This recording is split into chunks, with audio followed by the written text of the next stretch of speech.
Hey guys, welcome back to Broken Terror 2, the Smoking Mirror. We just spoke to the General, or whatever he likes to call himself, Grasiento, or whatever, and Ronaldo. We also saw Oubier, and they were doing some sinister discussion with this chart over here, so let's take a look at the chart. Take a look. And I'm also not allowed in there.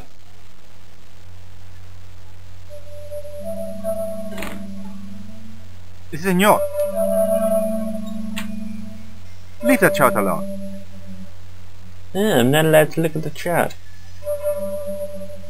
Let's try. I wasn't going to try investigate. Alright, okay, fair enough.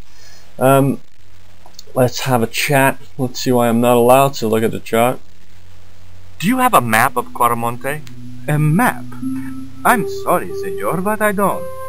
What about the one on the wall? Ah, that is an archaeological survey map, senor. Not suitable for tourists. Yeah. I'll be back. Well, Oubier and the General were discussing of that map, so something sinister is going on over there. I need to have a sneak peek at that later on, something to aim for.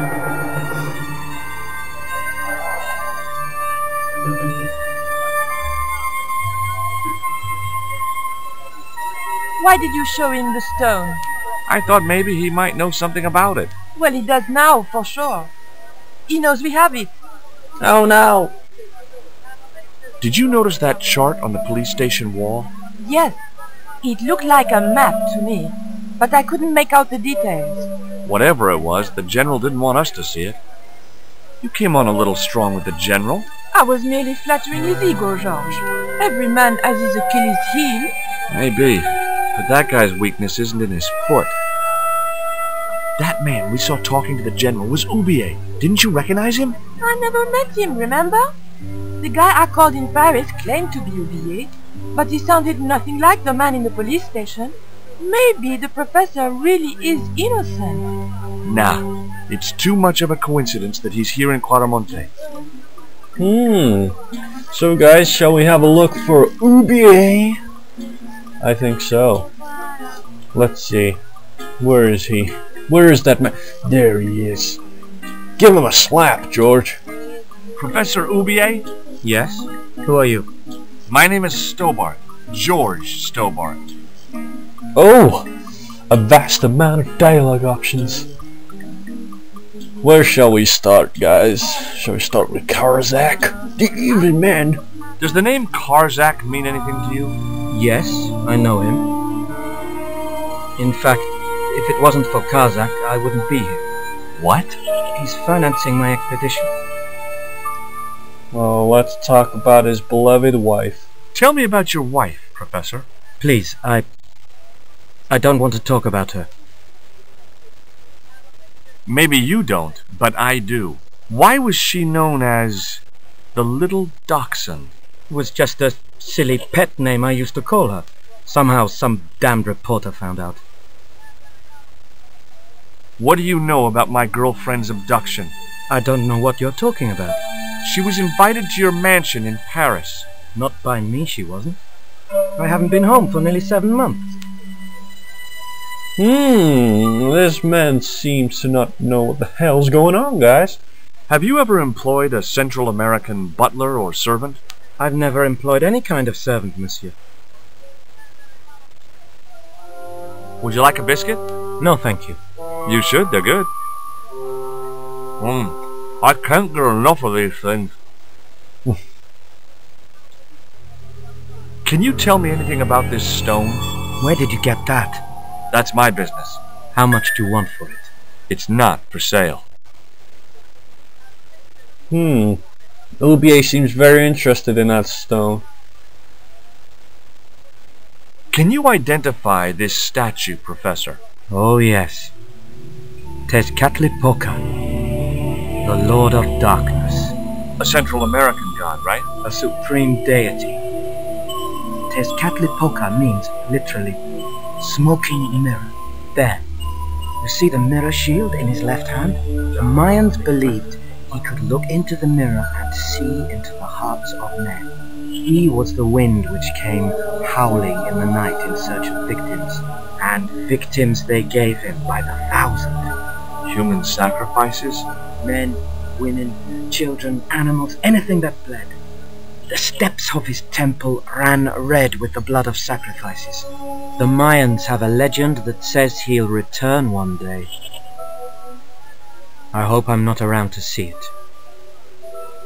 Wow, so we actually found out quite a lot about the supreme deity, Tezcatlipoca. The thing everyone here is so scared of.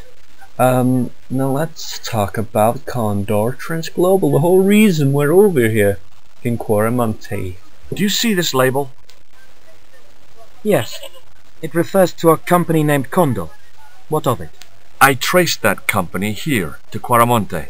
Do you know where I can find the offices of Condor Transglobal? The company no longer exists. They went bankrupt recently. I have proof that you are directly involved with Condor.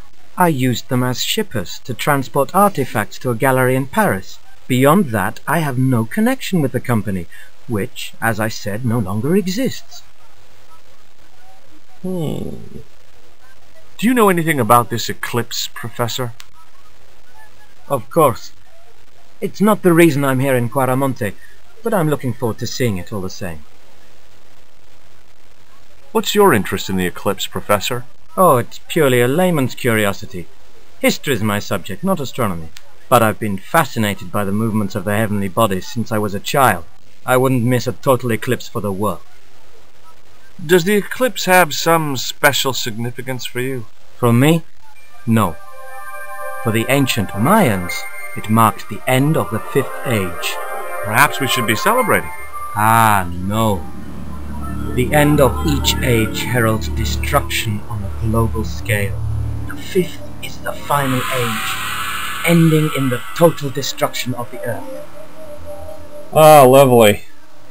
Take a look at this, Professor. What have you got to say about that? Where did you get this? Never mind that. How do you explain these withdrawals? I left my financial affairs in the hands of my secretary. Including the withdrawal of funds in cash from your personal account? I trust Gwyneth implicitly. And why Marseille? Why the very place my girlfriend was taken? That's obvious, Stobart. We are both the victims of the same devious plot. Now, what plot? I have no idea. Wow, that's the end of that. We learnt a lot from Oubier, and he seems to be oblivious as to what's happened. Whoa! Okay. Oh, that's that. It was the guy I'd seen talking to the General. Well, guys, we finally got to talk to Oubier. He's oblivious to everything. We learned a lot about, well, this little guy over here, the sexy guy. And he claims that he has no links to Condor Transglobal, the reason we're in Quaramonte. But it's a bit of a coincidence that he's here, you know what I'm saying? Let's have a look in here. It was one of the cell windows. There was a forlorn-looking guy asleep on the floor of the jail. It was Miguel, the pipe player. Hey, Miguel! He didn't hear me. Well, we can't get to Miguel just yet, but we do need to get to him. Well, that was interesting. We finally spoke to Oubier, and I think I'm out of time. So see you guys in the next part. I have no idea what I need to do next. I'm blank, but there's a building over there. I believe it's the mining company. Yeah, there we go. So we'll be going there next. Interesting stuff. Stay tuned.